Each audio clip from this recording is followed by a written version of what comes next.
ठिकाणी आपण वनवासात आलोय खरं. एक एक दिवस हत्तीच्या पायासारखा निघून जातो. एक एक दिवस अगदी हत्तीच्या पायाप्रमाणे निघून गेला. तसं जर का पाहत असतो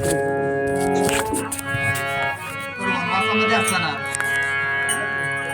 या अरण्यामध्ये आपल्याला नक्कीच अयोध्येतील लोकांची आठवण येत असेल.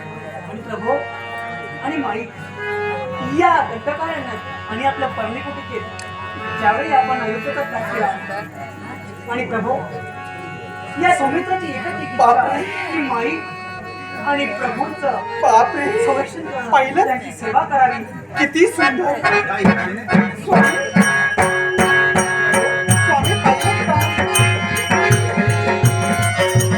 स्वामी पहा ना हा ते हरिण ते मृग हा किती सुंदर आहे. हा कसं लुडू लुडू धावतंय ते. आणि त्याचा चर्म किती सुवर्णाचा आहे. स्वामी पहा ना प्रभो ते जर मला भेटलं असतं ना तर स्वामी ते हा आता त्या दिवशी त्या दिशेला पहा. ते जर हरण असतं माझ्याजवळ असतं ना तर मला ते आनंद झाला असता. त्याच्यासाठी स्वामी हे मृग मला हवंय.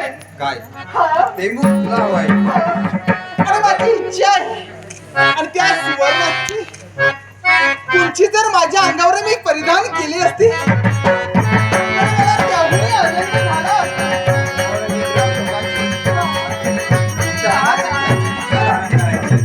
अगं, हे जे दिसतंय ते काहीतरी वेगळंच आहे. यापूर्वी मी या ठिकाणी आलेलो आहे. प्रभू हे वेगळं आहे. पण असं हे जे मृग आहे ते आपण कधीही पाहिलेलं नाही. याच्या पूर्वी आपण या दंडकारण्यात आलोय. यापूर्वी आलेलो आहे आणि आताही आलेलो आहे. पण असं हे असं याच्या वेगळं काहीतरी आहे. होय. सुज्ञ नटरासी कहो सुभाष मारुती देवणे सुभाष मारुती देवणे जांभरे. आणि तिथेही धावतंय. हा मग स्वामी तुझ्या मनामध्ये इच्छा झाली. आणि माझी इच्छा आहे ही मृग आणि त्या मृगाचे चर्म जर माझ्या जवळ भेटलं असतं आणि त्याची जर कुल्फी मला जर परिधान करायला भेटली असती तर किती आनंद झाला असता. म्हणजे त्या मृगाची हा चर्म पाहिजे हा आणि त्या चर्माची कंचुकी तुला धारण करायची. अगं राहू दे. अगं केवढासा छोटा जीव आहे तो. काय अगं त्या निष्पाप जीवाचा काम कोणी घ्यायचा. काय प्रभू म्हणजे प्रभू मुलगा जीव आहे. अगं राहू दे ना.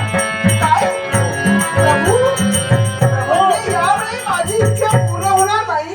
अगं प्रभू आणि माई माझी ती इच्छा आहे माझ्या इच्छेची पूर्तता तुम्ही करणार नाही. आणि त्या हरणाची कंचुकी जगात बंधन लावलं आणि हा वनवास संपल्यानंतर जेव्हा माई अयोध्या नगरीत जाईल त्यावेळी लोकांनाही नाविन्य मिळणार आहे. म्हणून प्रभू द्या या सौमित्राला आज्ञा द्या.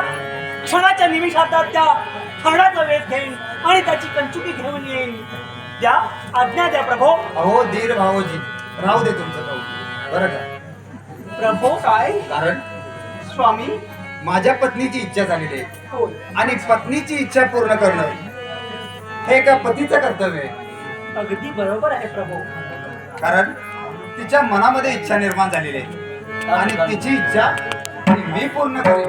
काय म्हणजे सुज्ञ नटरासी कहो सुज्ञ नटरासी कहो त्या मृगाची चर्म धारण करायचंय आणि त्याची कंचुकी माझ्या पत्नीला धारण करायचंय. होय ती एवढी बाईची माझी इच्छा आहे. प्रामाणिक इच्छा आहे.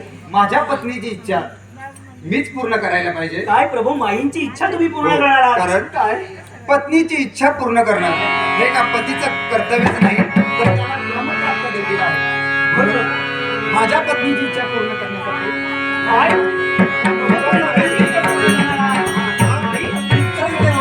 आणि त्या मृगाचा जन्म माझ्या वैदिकपर्यंत घेऊन येईल.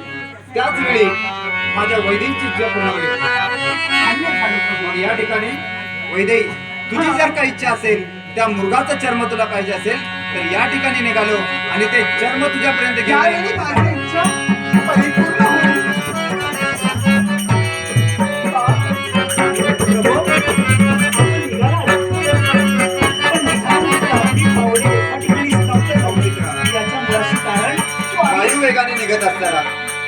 पावले पुन्हा या ठिकाणी वळली. याला कारण आहे काय? सौमित्रा, त्या मृगाचा वेध मी घेईनच घेईन, पण त्या मृगाचा वेध घेण्यासाठी जाताना जानकीची जबाबदारी तुझी असेल. प्रभू त्याच्या संरक्षणाची जबाबदारी तुझी असेल. जोपर्यंत तिथे मृग घेऊन येत नाही तोपर्यंत या वैदेहीची जबाबदारी तुझी असेल. तिचं संरक्षण करण्याची जबाबदारी तुझी असेल. प्रभू. म्हणून या ठिकाणी त्या हरणाचा वेध घेण्यासाठी जातोय. पूर्ण जबाबदारी तुझ्यावर घेऊन जातोय. वैदेहीचं संरक्षण करून म्हणजे प्रभू हरणाचं तुम्ही वेद घेईनच घेईन. पण जोपर्यंत तुम्ही परत येतात तोपर्यंत माईची जबाबदारी पूर्ण या सौमित्रावर होय. असेल. जोपर्यंत मी त्या मृगाचा वेध घेऊन येत नाही तोपर्यंत जानकीची जबाबदारी तुझी असेल. हो, एवढं लक्षात निश्चिंत ठेव. होऊन जा तुम्ही. सुज्ञ नाट्यरसिक हो, भिकाजी गोपाळ झेंडे. बापरे! हा माझ्या प्रभूंचा आवाज तर नाही. हा स्वामींचा आवाज. या नवीन काळात अनेक गुरु आहेत. हा साडा असावा. पुनश्च त्यांचा आवाज आहे. काय? सौमित्रा धाव, शिंदे धाव. हे शब्द माझ्या प्रभूच्या मुखातील आहेत. माई मुळी चिंता करू नका. काय? माझे प्रभू या सर्व विश्वाचे देव आहेत. त्यांना काही होणार नाही. काय? तुमची इच्छा पूर्ण होणार आहे. त्यामुळे तुम्ही निश्चिंत राहा. माझी इच्छा, यावेळी माझी इच्छा जरी अपुरी राहिली तरी चालेल, पण सौमित्र माझ्या प्रभूंच्या रक्षणासाठी